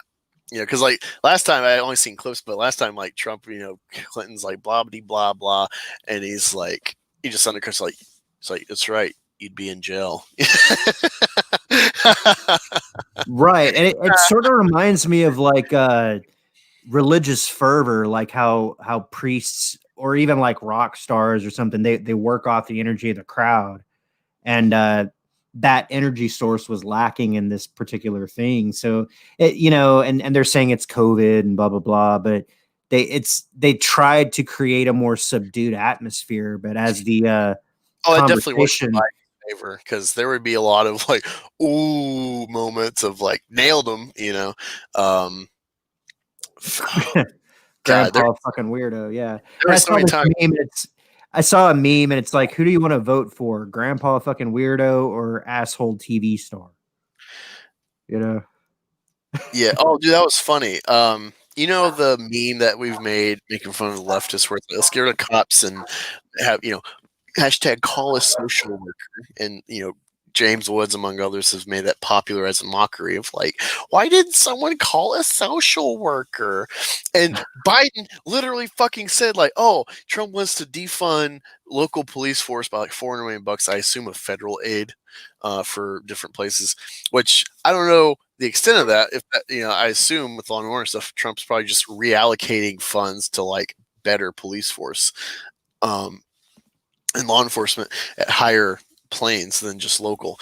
But Biden was like, oh yeah, like I want to sustain and give more funds and stuff to the police and this and that, but also include, psychologists and therapists and blah, blah, blah. And it's like, he literally says he wants to fund hashtag call a social worker. Like, what the fuck? Yeah. And there was another. Oh, there was something just funny that was just like, did you really like this? Has to have been planned to really stick out. Trump was talking about like how corrupt the mail-in voting is going to be this year, with like I think 80 million ballots are going out in the mail, and they just found like 7 Trump votes thrown in the trash from the military and stuff. And he said like, oh yeah, we got this program. We're gonna have poll watchers, and it's like. Huh, did like no one in like call it not quality assurance, but like focus groups, where they test phrases and products and stuff. It's like, how do you feel? To ask the attendees of like the session, like, how do you feel about the phrase poll watchers? I'm just like, who proved this? It just stuck out sore thumb, like. Okay. So in my state, Washington, we actually have dedicated poll boxes that are collected by the elections committee instead of just throwing them in the fucking blue box because of shit like that. But it's also that thing like my politics differ from those of like King County. And that's like the big fucking that's where the populace is. So basically what they decide is which way the state leans. Yeah. So people don't fucking get why you need electoral college for this democratic republic. is you avoid mob rule by having representatives that have a bigger picture than just one section of the population or something. And the collective of like state and federal, depending their position. But also, you look across the nation. Why you need electoral college is like everyone. You have like these high populated areas of like New York and California, Florida, Texas. They dictate a lot of policy because of their populations and the businesses that run through them. But collectively, there's going to be a consensus of thought within those states. All right. And those few states should not dictate 50 states' policies. So that's why you kind of have like this kind of fraction of like what a vote counts towards an election in California versus what it counts for in Wyoming. That's why the electoral college is purposeful. Just like you said, your county versus the other county. That's why, Seattle is going to think differently than pretty much the rest of that fucking state, because they got a cluster of people with dreams and shit, liberal arts and whatnot. They want to experience other cultures and stuff. It's a port. You got a lot of the cultures flooding in. It lends itself to liberal thinking. That's not necessarily bad, is today, but well, and it's just what they paint as liberal. So one of the more frustrating things about living out here was that whole Seattle fucking like chip, the Chaz. Chaz, whatever the fuck that asshole's name is, and then it's happening in Portland too. Whereas my instinct would be like the second those guys get vicious and start breaking shit, send in the militia, or the citizens form a militia and clean up the fucking block. But you can't do that in King County, so what I get is like, look, it's great to be idealistic and it's great to yearn for a better world where everyone holds hands and shares and all that stuff. But the fact is, there's like sheep and wolves and sheepdogs. Yeah, I mean, like the balance of that idea is what fucking taxes are and what voting on yay or nay for taxes is for, is a minimum allowance to state society and how do we fund these ideas. It is compelled by the state for the good of the collective of people, but that's as far as it'll go. You're not gonna, like, the reason socialist or socialist light shit works in like North and West Europe is because you have a general consensus of what the culture is and everyone's on board generally. That's why it works. It doesn't fucking work in America when you got so many states, such a large landmass, and so many different demographics. Like, we let anyone in here culturally. We're not like Ukraine or something. Like, they want to keep their identity, which is like East White European, Slav or whatever. We don't have that luxury. Yeah, we're a majority white country, but we let everyone in. We're the melting pot, and so you're not going to get that consensus because you try to do this kumbaya shit.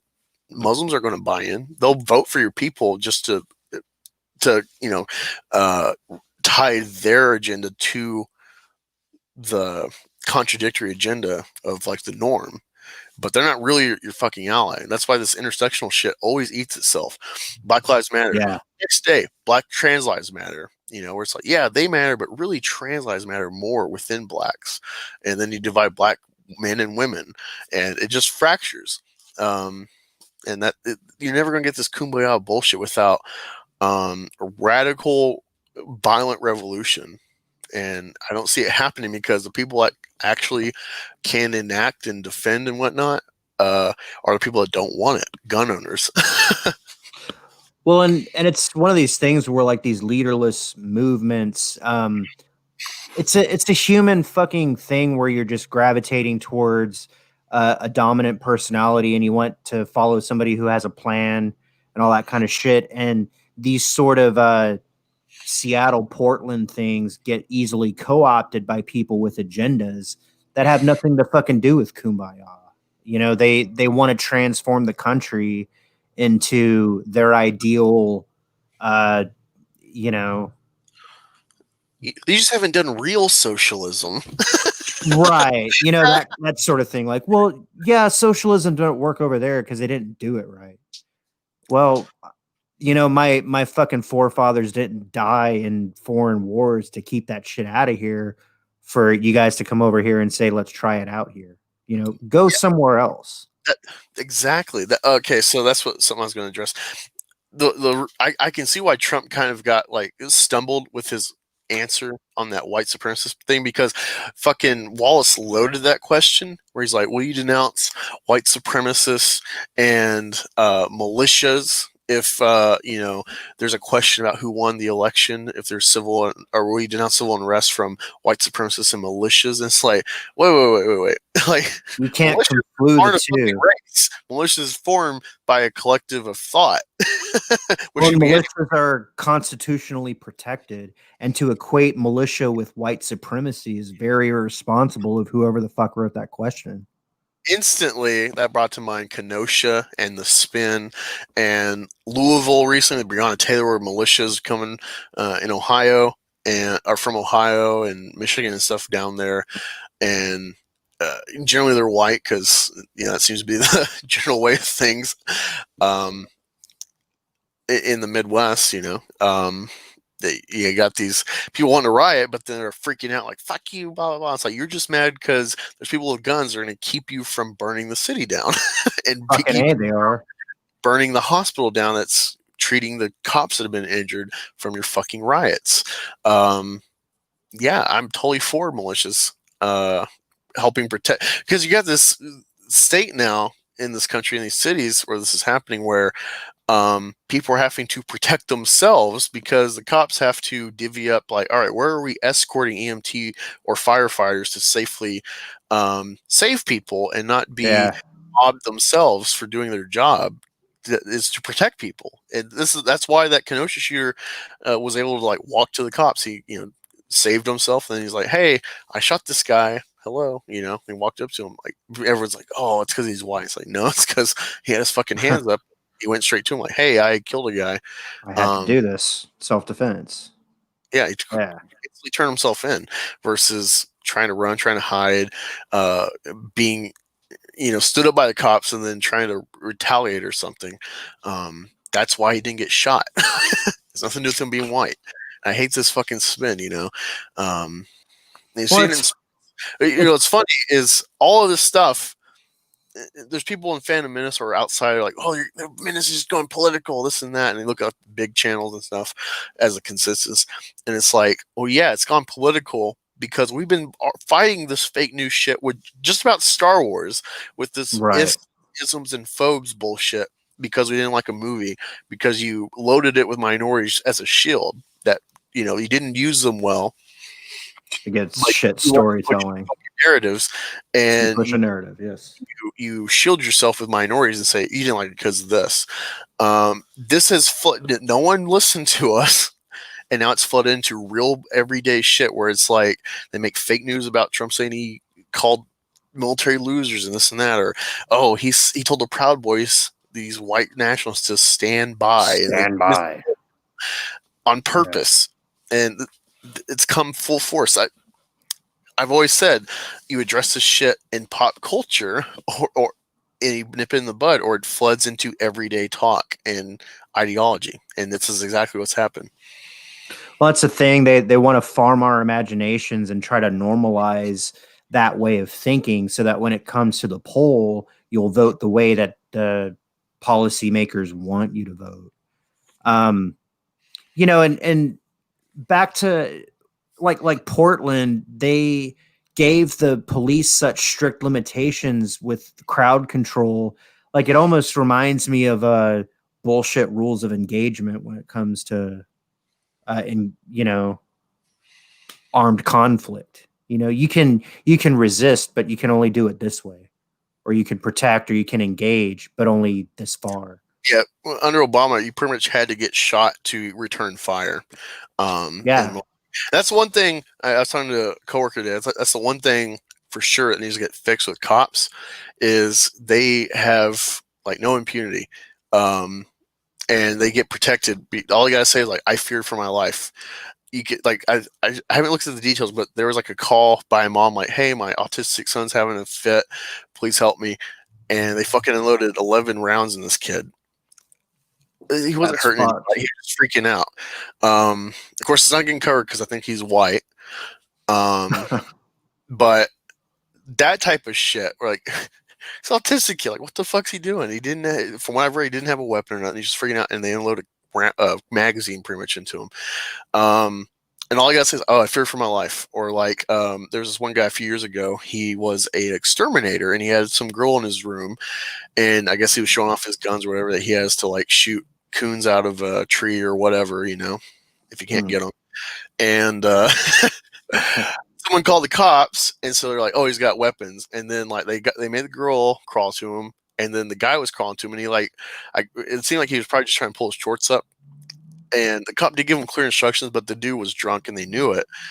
And so he's kind of flailing around a little bit, listening to their words. But he like unloaded like 5 rounds in the dude down a hallway, and he was acquitted. And I do understand the case, and I agree with it. But it's like it's a fine ass line versus me in Afghanistan. We had a guy get shot in the chest.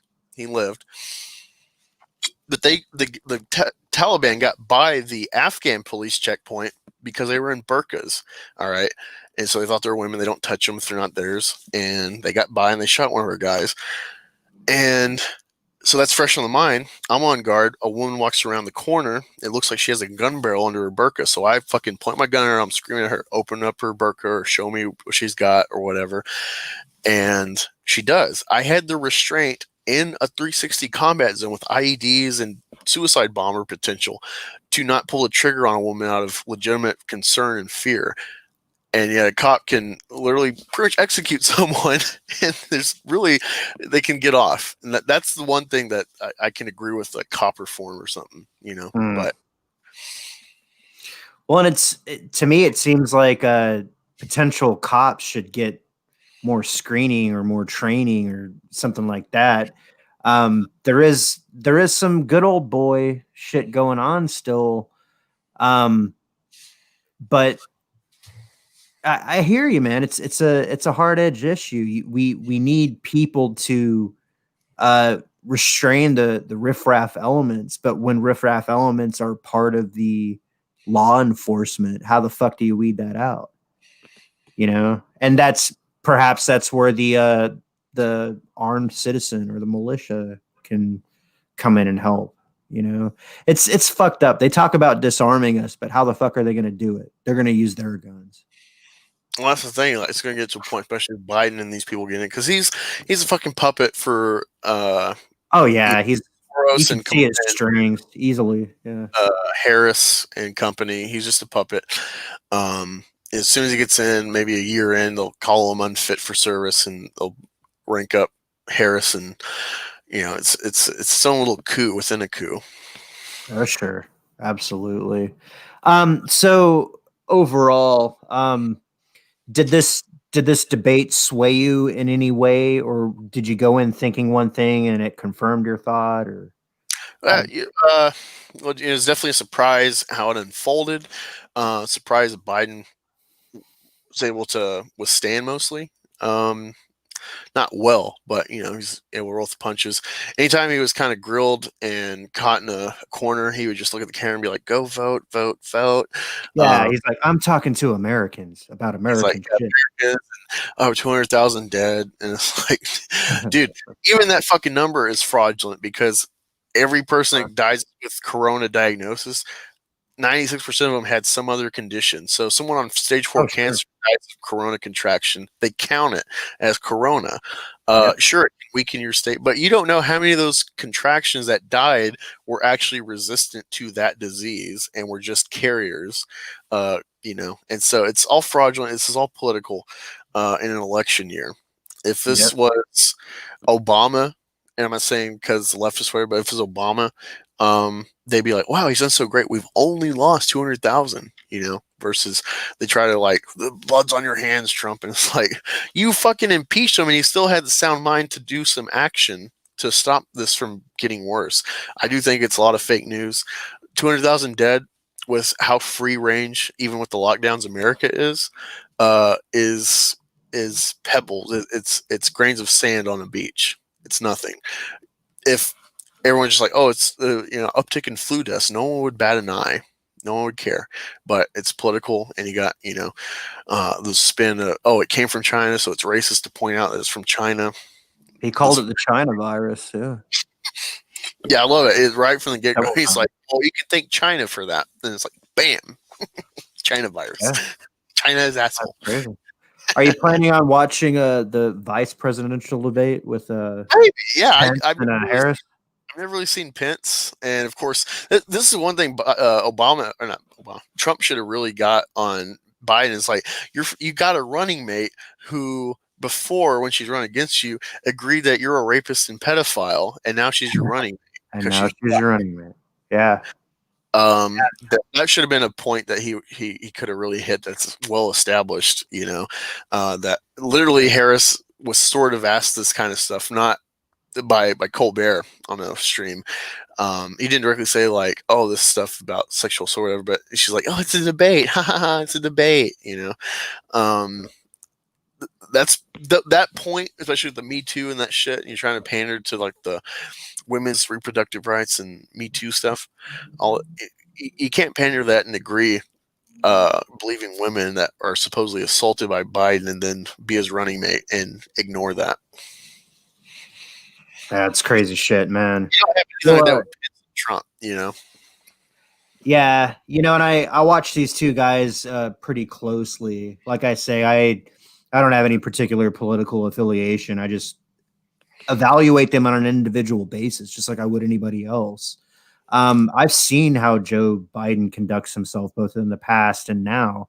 I find it funny that he could be so incoherent. It reminds me of Hillary Clinton, that same sort of shit where she's falling down all the time and shit's falling out of her mouth and she can't fucking rub two brain cells together. But then miraculously during a debate, they're somehow coherent for at least an hour and a half.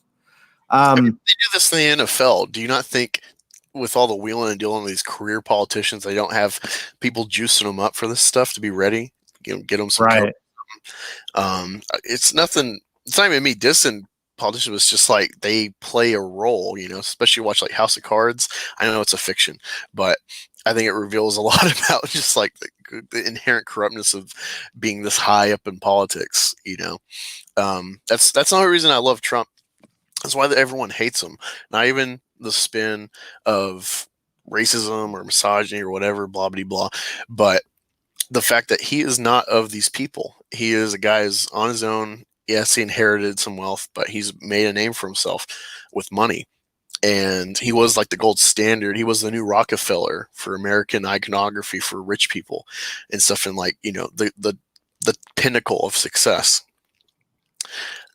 He did it outside of this realm.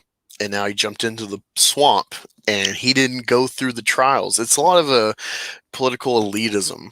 Same with Comicsgate with like Mike Miller and Doug Table stuff. They really hate anyone that succeeds. That's just an amateur that comes in and does well. Trump is an amateur in the sense that he's not a career politician. He made a point. It's like my family, we sacrificed a fortune to do this fucking job for America. Like there's no reason for us to do this unless we are trying to do something good for people. There's no financial incentive besides future growth for the businesses we have after we're out of office, because we can't run our business while we're in office. Well, and to me, the biggest salient point of this debate is that I don't think either presidential candidate won. I think Chris Wallace won. I think he won the debate. Well, there you go, guys. That's kind of what we thought about the political situation. Go do your own research and look into these motherfuckers. Make up your own damn mind. We're just a couple of assholes on microphones, But this definitely, if you're a conservative and you think like just vote red, do your research. I think it was New Hampshire. Some trans Satanist, which I actually was almost part of the Satanic Temple, but I wasn't really following the politics, but I definitely realized looking back that it was like, despite the tenets of Satanism, which is kind of like Buddhism, very agreeable for anybody just reading it, passing by. It attracts like the blue hair Landwills and the leftist mob and whatnot, Antifa types, unfortunately. But yeah, I think it was for sheriff or something. No one really researched the person; they just voted red to change Yep. the election, and she slipped in and won. And now everyone's pissed that they voted for a trans Satanist as a Republican sheriff. There you go. You don't know how red you just voted. Right on, guys. Well, check out Black Angus, the most controversial figure in the Fandom Menace. I don't know if you still consider yourself Fandom Menace, do you? Oh yeah, yeah. Okay, there you go. Love him or hate him, that is Black Angus. And then check out my channel, Immortal Coil. I am like to do this at least once a week and then try to upload some sort of side entertainment. I want to thank everybody listening, all four of you guys right now, and then all the people who like to listen to this on the replay. I realize it's really late on the East Coast, so a lot of people pick this up and listen to it while they're jackhammering concrete and, you know, all that other kind of shit. So until next time, stay savage.